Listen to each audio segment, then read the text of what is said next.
আগামীকাল ৩ মে মেলান্দহ নান্দিনায় বন্ধ থাকবে পল্লী বিদ্যুৎ সরবরাহ। এ বিষয়ে জামালপুর পল্লী বিদ্যুৎ সমিতি একটি প্রেস বিজ্ঞপ্তি পাঠিয়েছে।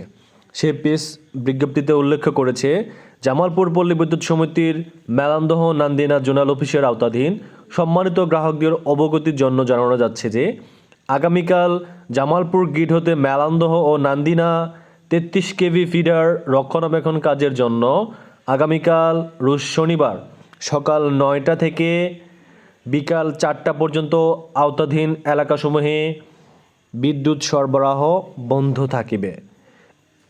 উল্লেখিত সেই পাঠানো প্রেস বিজ্ঞপ্তিতে জামালপুর পল্লী বিদ্যুৎ সমিতি আরও উল্লেখ করেন, উক্ত কাজের স্বার্থে সাময়িক অসুবিধার জন্য জামালপুর পল্লী বিদ্যুৎ সমিতি আন্তরিকভাবে দুঃখিত। সকলের ধৈর্য ও সহযোগিতা একান্তভাবে কামনা করেছেন জামালপুর পল্লী বিদ্যুৎ সমিতি।